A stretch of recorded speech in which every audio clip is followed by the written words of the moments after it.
Hello viewers, నేను మీ ప్రియా.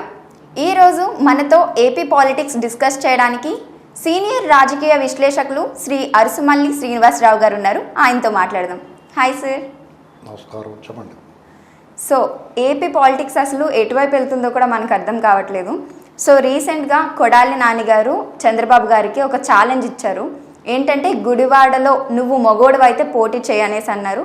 అలానే మరి గుడివాడ నియోజకవర్గంలో ఒక ఎకరం నువ్వు ఇచ్చినట్లు నిరూపించినా సరే నేను రాజకీయ సన్యాసం తీసుకుంటాను అనేసి అన్నారు. దీని గురించి అసలు మీరేమంటారు? మీ స్పందన ఏంటి? అంటే యాక్చువల్గా ఆయన సవాల్ చేసి కొడాలి నాని రాజకీయ సన్యాసం తీసుకోవడానికి ఎంత అవసరం లేదండి. అలాగే తీసుకుంటారు. రేపు 2024 ఎన్నికల తర్వాత 6 నెలల ముందు వచ్చినా షెడ్యూల్ ప్రకారం వచ్చినా ఖచ్చితంగా అతను రాజకీయ సన్యాసం తీసుకోవడమే. ఒకవేళ అతను నేను తీసుకోరని భీష్మించినా కానీ ఎగిరెగి తన్ని ఇచ్చేసి తీసుకెళ్ళి కూర్చోబెడతారు. అతని దేశం నుంచి విడిచి వెళ్ళిపోవాలి. ఫస్ట్ వాళ్ళ అధికారం కోల్పోతే అతని దేశంలో ఉండనివ్వరు. ఇది జరగబోయేది. కాబట్టి అనవసరంగా అతను చంద్రబాబు గారిని ఛాలెంజ్ చేసి అవి చేసి వృధా ప్రయాసం, నోటి విరోచనాలు అంటారు.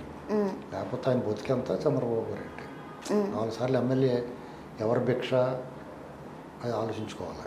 అతను చేత ఒళ్ళు పై తెలియకుండా కొళ్ళు కొవ్వెక్కిపోయి ఒళ్ళు పొగరొచ్చేసి 4 రూపాయలు సంపాదించిన తర్వాత ఆ మాట్లాడితే వాళ్ళకి ఎక్కువ విలువ ఇవ్వకూడదు. మనం అసలు ఆ మాట మాట్లాడితే నానికి చంద్రబాబు గారికి అసలు ఏంటి సాపత్యం? ఆయన ఏమన్నా దమ్ముంటే నిజంగానే జగన్మోహన్ రెడ్డి ఆ కోటలో దోక్కోవడం కాదు, పులిబిందుల్లో చంద్రబాబు గారు పోటీ చేస్తున్న కుప్పంలో పోటీ చేయాలి. వైనాడు కుప్పం అంటున్నారు కదా, ఎవరన్నా బలి ఇవ్వటం కాదు, ఆయనే వచ్చి పోటీ చేయాలి. లేదా వాళ్ళిద్దరు కలిపి వైజాగ్, విజయవాడ, తూర్పు ఎక్కడో చోట పోటీ చేయొచ్చు. ఇతను సవాల్ చేసి స్థాయి కదా అతను, ఎవరిదే? నానిది. కాబట్టి అలాంటి సవాళ్ళు విసరకుండా ఉంటే మంచిది. మనం అతని గురించి ఎక్కువ మాట్లాడితే మీరు ఇప్పుడు ఇమ్మీడియట్గా క్లోజప్ పేస్ట్ పెట్టుకుని మీ పేస్ట్లో ఉప్పు ఉందా అంటారు కదా, అలాంటి పేస్ట్ పెట్టుకుని శుభ్రంగా నోరు కొట్టుకోవాలి వెళ్ళి. అలాంటి వాళ్ళ పేరు లక్ష్మీపార్వతి పేరు తలుచుకుంటే నీళ్ళలో తులసాగేసి రాత్రి అంతా ఉంచి పొద్దున్నే ఆ నీటితోటి నోరు శుభ్రం చేసుకోవాలి. అలాంటి మనుషులు వాళ్ళ పేరు తలవటం కానీ వాళ్ళని కనీసం ఊహలో కూడా తీసుకోకూడదు. ఆ వ్యక్తులకు విలువ లేదు, జీవోత్సవాలు వాళ్ళు. అర్థమైందండి? అంచేత వాళ్ళ సవాళ్ళకి మనం జవాబులు చెప్పకూడదు. వాళ్ళు సవాళ్ళు ఎదుర్కొంటారు. ఎవరు లేకపోతే గోడకు తిరిగి చెప్పుకుంటారు. వాళ్ళకే బుర్ర పొడైపోయి ఉన్నారు మనుషులు వాళ్ళు. ఎందుకంటే స్పృహలో ఉన్నవాడు ఎవడన్నా సరే అటువంటి మాటలు మాట్లాడరు. ఒక ఎకరం భూమి ఇచ్చాడు, ఎందుకు ఇవ్వాలి? ఎవరికి ఇవ్వాలి? ఎకరం భూమి ఇచ్చాడు, ఎందుకు ఇవ్వాలి? ఎవడిస్తాడు? ఆడిచ్చాడా? కాబట్టి ఇల్లు కట్టించారు అక్కడ, సిగ్గు లేకుండా వీళ్ళు రంగులు వేసుకుని ఇప్పుడు ఏదో పంచి పెడతామని చూస్తున్నారు. కాబట్టి వాళ్ళు ఏంటంటే ఎదటోడమే బురద చల్లుతారు. బకెట్ బురద ఉంటుంది, కారులో రెడీగా పెట్టుకుంటాడు, పేడ నీళ్ళు కలిపి. ఎవడు దొరికితే అడిమే వేస్తూ ఉంటారు. రేపు అధికారం మారిందని తెలుస్తుంది. అంతకుముందు 2014 నుంచి 19 వరకు కూడా వీళ్ళు సంప్రదాయ రాజకీయాలు చేశారు కాబట్టి అతను రోడ్డు మీద తిరిగాడు. 2019 నుంచి 2024 వరకు 4 ఏళ్ళు 5 ఏళ్ళు చేసి వ్యవహారాలు చూసిన తర్వాత వాళ్ళకి ఇక్కడ స్థానం ఉండదు. నోరు పారేసుకున్నవాడు, అడ్డగోలుగా వ్యవహరించినోడు, అరాచకం చేసినోడు వాళ్ళకి జాగా చిక్కదు. ఇక్కడ వాళ్ళు డెఫినెట్గా ఈ జాగా ఖాళీ చేసి వెళ్ళిపోవాలి. లేదంటే వీళ్ళు చేయిస్తారు ఖాళీ. అది పరిస్థితి. ఎందుకంటే సమయం కోసం వెయిట్ చేస్తున్నారు వాళ్ళు. ప్రజలు సిద్ధంగా ఉన్నారు వాళ్ళ ఇంటికి పంపించడానికి. ఆల్రెడీ డిసైడెడ్ అండి. మీకు ఇంకా ఎన్నికలు అవ్వాలి, ఎన్నికలు అయిన తర్వాత ఫలితాలు రావాలనుకుంటున్నారేమో. నాకేమనిపిస్తుందంటే ఆల్రెడీ వాళ్ళు దుకాణం సర్దుకున్నారు. రేపు టీడీపీ అధికారంలో రావటం, చంద్రబాబు గారు ప్రమాణ స్వీకారం చేయటం, వీళ్ళందరినీ ఊరు పంపించడం లాంఛనం అంతే ఇప్పటి వరకు. కాబట్టి వాళ్ళు అలాగే మాట్లాడతారు. ఎర్రనక్క కరిసిన వాళ్ళు ఏం చేస్తారు? ఎరుకుక్క కరిస్తే ఒకలాగా ఉంటారు. హైడ్రోఫోబియా వస్తుంది వాళ్ళకి. కుక్క కరిస్తే హైడ్రోఫోబియా అంటారు. హైడ్రోఫోబియా అంటే ఏంటంటే నీళ్లు చూస్తుంటే బెరుకు వస్తాం, నీటి దగ్గరికి వెళ్ళరు. హైడ్రోఫోబియా అంటారు. ర్యాబిస్ వచ్చిన వాళ్ళకి హైడ్రోఫోబియా వస్తుంది. ఎరునక్క కరిసిన వాళ్ళకి టీడీపీ ఫోబియా వస్తుంది. టీడీపీ చూడగానే వాళ్ళకి పిచ్చి వచ్చేస్తుంది అనమాట. వాళ్ళు ఏం మాట్లాడుతున్నారో వాళ్ళకి తెలియదు. ప్రస్తుతానికి వాళ్ళు టీడీపీ ఫోబియాలో ఉన్నారు. గతంలో ఆల్రెడీ టీడీపీ అధికారంలో ఉంటే ఏం చేయగలుగుతుంది అనేది చూశారు. అయితే మళ్ళీ ఛాన్స్ ఇవ్వలేదు, తర్వాత జగన్ వచ్చారు. ఇప్పుడు మళ్ళీ ఎన్నికలు దగ్గర పడుతున్నాయి కాబట్టి ఫ్యూచర్లో మళ్ళీ చంద్రబాబు నాయుడు గారు అధికారంలోకి వచ్చే సూచనలు ఏమన్నా ఉన్నాయంటారు? అది వాతావరణం మార్పు ఆల్రెడీ ప్రకృతి హెచ్చరించింది వాళ్ళకి, ప్రకృతి కూడా హెచ్చరించింది, ప్రజలు కూడా హెచ్చరించారు. మొన్న ఈ పట్టభద్రులని ఎమ్మెల్సీ ఎన్నికలు జరిగినాయి. 3 ప్రాంతాలు, ఆ ప్రాంతం ఈ ప్రాంతం అని కాకుండా 3 ప్రాంతాల్లో ఎన్నికలు జరిగినాయి. 3 చోట్ల వాళ్ళు ఓడిచ్చారు. వాళ్ళకి యువకులు, చదువుకున్న వాళ్ళు 10 మంది ప్రభావితం చేసేవాళ్ళు, వాళ్ళని ఓడించారంటే మిగతా వాళ్ళు ఎందుకు ఓడించారండి వాళ్ళని? కాబట్టి ఇంకోటి ఏంటంటే అప్పుడు ఏమన్నారు వాళ్ళు మా ఓటర్లు కాదన్నారు. వాళ్ళ ఓటర్లు కాదు ఎక్కడి నుంచి వచ్చారు వాళ్ళు ఏమన్నా? వీళ్ళకి మళ్ళీ ఎక్కడి నుంచి తీసుకొచ్చారా? టూరిస్ట్ బస్సులు వేసుకొచ్చి ఆరాచకం చేశారు. వాళ్ళు డబ్బులు ఖర్చు పెట్టారు, దొంగ ఓట్లు జాయిన్ చేశారు. అయినా సరే వీళ్ళు గెలిచారంటే దొంగ ఓట్లు జాయిన్ చేసిన వాళ్ళు కూడా వచ్చి వీళ్ళకి వేస్తారని అర్థం కదా, డబ్బులు తీసుకుని కూడా వీళ్ళకి వేస్తారని అర్థం కదా. కాబట్టి వాళ్ళ పని అయిపోయిందండి. వాళ్ళు దుకాణం సర్దుకోవడం రెడీగా, వాళ్ళు బట్టలే సర్దుకుని ఉన్నారు రెడీగానే. ఇంకా రేపు మాపు రైట్ అని చెప్తారు అన్నమాట. అయిపోయింది. సో మీరు పర్సనల్గా ఇప్పుడు ఎవరు అధికారంలోకి వస్తే ప్రజలకు మంచి జరుగుతుందని మీరు అనుకుంటున్నారు? ఇప్పుడు ఆంధ్రప్రదేశ్ పరిస్థితి ఏంటంటే అక్కడ వాళ్ళందరూ ఒక పశ్చాత్తాపానికి గురై ఉన్నారు. మేము మిస్టేక్ చేస్తున్నారా బాబు, దానికి కారణం ఏంటి? నేను ఇదివరకు ఒకసారి చెప్పినట్టున్నా, అయినా మళ్ళీ చెప్తాను, మీరు అడిగారు కాబట్టి శ్రద్ధగా వినండి. మీ ఇంట్లో పనుడు ఉన్నాడు, మంచి పనివాడు, మీరు చెప్పిన పనులన్నీ చేస్తూ ఉండేవాడు, మీరు చెప్పని పనులు కూడా చేసేవాడు, అందరికన్నా ముందు లేచి కూడా అందరికన్నా ఆకని పడుకునేవాడు, ఇల్లు శుభ్రంగా ఉంచేవాడు, తోటలో పెరట్లో మొక్కలే పెట్టి కూరగాయలే పండించి ఆదాయం కూడా తీసుకొచ్చేవాడు. ఇంత బాగా పనిచేసేవాడు ఉండగా ఒకనాడు ఒక ఆవిడ ముసుగేసుకుని ఒక కుర్రను తీసుకొచ్చింది. మా ఊరికో ఛాన్స్ ఇవ్వండి, మా ఊడు ఏదో దొంగతనం చేస్తే జైల్లో పెట్టారు, జైలు నుంచి వచ్చాడు, వాళ్ళు చచ్చిపోడు పాపం, వాళ్ళ బాబాయ్ని కూడా చంపేశారు అని ఇలా గద్గద స్వరంతో చెప్పింది. ఇతను కూడా చంపేద్దాం అనుకున్నారండి, ఒక ఛాన్స్ ఇవ్వండి అని అడిగింది.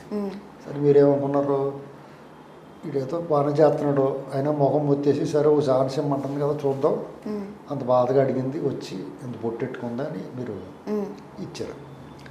అక్కడ ఏం చేయాలంటే వచ్చిన రోజు నుంచి మీ ఇంట్లో ఉంగరాలు వాచి దొబ్బేస్తున్నాడు, స్నానం చేస్తానికి వెళ్ళినట్టు ఉంగరాలు తీసి పెట్టుకుంటారు కదా, అవి దొబ్బేస్తున్నాడు, మీ బట్టలు గట్టా చింపేస్తున్నాడు. ఇలాగా మీరు చెప్పిన పనికి ఎటువంటి తెడ్డమంటున్నాడు, ఓటు చేయమంటే ఓటు చేస్తున్నాడు. ఇప్పుడు మీ గది ఉన్నదనుకోండి, మీ ఇల్లు ఉంటుంది కదా, మీరు స్నానం ఇక్కడ చేయండి, బట్టలు పక్క దొడ్లో చేయండి అంటే 3 రాజధానులాగా అనమాట. 3 భాగాల కింద విభజించేసి మీరేమో టాయిలెట్కి అక్కడికి వెళ్ళండి, భోజనం అక్కడ చేయండి, ఇక్కడ పడుకోండి, ఇలాంటి రకరకాల పిచ్చి చేష్టలన్నీ చేస్తాను. అప్పుడు ఇదేటయ్యా అని అడిగారు, అడిగితే కొడుతున్నాడు. ఒక పనివాడు మీరు ఇదేటయ్యా ఎలా చేస్తున్నావు ఏటయ్యా బాబు అంటే కొడుతున్నాడు. మేము ఇవన్నీ చూసిన తర్వాత మీకు ఏమనిపిస్తుంది? బాబు చాలా నేంట్రా బాబు, ఆడు ఎక్కడ ఉన్నాడో చూసుకుందాం, మా తప్పు అయిపోయిందని ఆడి దగ్గరికి వెళ్ళారు. వెళ్ళి రావయ్య బాబు నువ్వేరా, ఆడితో భరించలేకపోతున్నాం మేము, నిన్నే పెట్టుకుందాం అనుకుంటున్నాం పనిలోకి అని చెప్తారు. సహజం కదా అది, అందరూ వాళ్ళ పరిస్థితి అదే. ఇప్పుడు దోలు తీరిపోయింది వాళ్ళకి, ఈపి సిట్లిపోయింది వాళ్ళకి, కొరడా దెబ్బలు కొట్టేశారు. కొరడా దెబ్బలు కొట్టి RRR సినిమా చూసారు మీరు? చూసాను. అందులోని ఆ కొరడా ఉంటుంది, దాని ముళ్ళ కొరడా, అది ఇచ్చి కొడితే ఈ పంత దాన్ని అంటుకుని వచ్చేస్తూ ఉంటుంది చర్మం, అలాంటి కొరడా ఇచ్చి కొట్టేస్తున్నారు. అలా కొరడా ఇచ్చి కొట్టేసి ఊరుకోవట్లేదు, నిమ్మరసం పిండుతున్నారు దాని మీద, పైగా ఉప్పు కారం చల్లుతున్నారు. ఇలాంటి పరిస్థితుల్లో ఆంధ్రప్రదేశ్ ప్రజలు ఉన్నారు. అంటే అరాచకం చేస్తున్నారు. ఒక పక్కన కిడ్నాప్లు, సొంత పార్టీ వాళ్ళు నడి రోడ్డు మీద హత్యలు జరుగుతున్నాయి, మానభంగాలు జరుగుతున్నాయి. ఒక జంట తాడేపల్లి ప్యాలెస్కి కోతవేడు దూరంలో ఉంటే వాళ్ళు అత్యాచారం గురించి ఇప్పటివరకు దిక్కులేదు.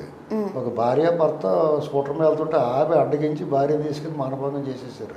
ఒక అమ్మాయి చిన్నపిల్ల మైనర్ బాలిక దళిత మహిళ పాప ఉంటే తీసుకెళ్ళి అత్యాచారం సామూహిక మానభంగం చేసి ఆ అమ్మాయిని తీసుకెళ్ళి పోలీస్ స్టేషన్ ముందు పడేశారు. ఒక దళిత యువకుడిని చంపేసి ఇంటికి పార్టీలు చేశారు. ఒక ఆఫీసర్ని చంపేశారు. ఇంకా 1, 2 కాదు, ఒక దళిత డాక్టర్ నడి రోడ్డు మీద కూర్చో ఇలాంటి అరాచకాలన్నీ చేస్తూ ఉన్నారు. అసలు శాంతి భద్రతలు లేవు, అభివృద్ధి లేదు, భవిష్యత్తు మీద బెంగ వచ్చేసింది, బతుకు భయం వచ్చేసింది.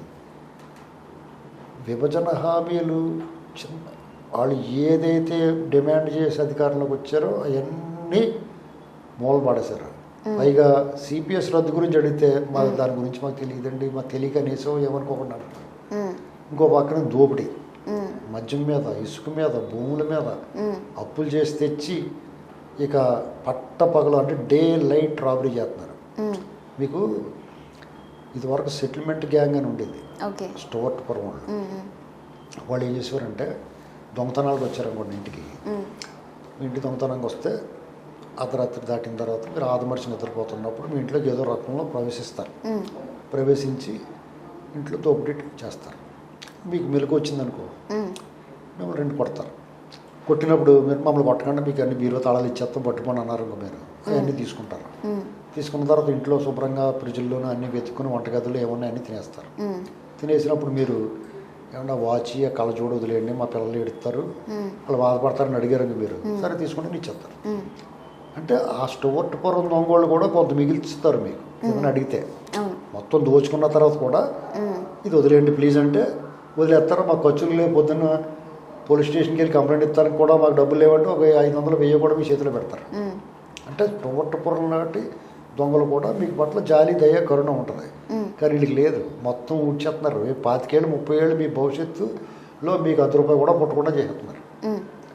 25 ఏళ్ల పాటు మీరు ఎలా బతకాలో కూడా మీకు తెలియకుండా ఎవడొచ్చినా బాగు చేయలేని విధంగా ధ్వంసం చేసి పోతున్నారు. అంటే లేత జామ తోటలో కోతులు గుంపు పడింది అనుకోండి, మీరు ఏం చేస్తారు? ఒక తోటలోకి వెళ్తే మంచి జామకాయ ఉండి కోసుకుంటారు, ముదిరినకాయ బాగున్నకాయ పండినకాయ కోసుకుంటారు. కోతుల గుంపుకి ఏం తెలుస్తుంది?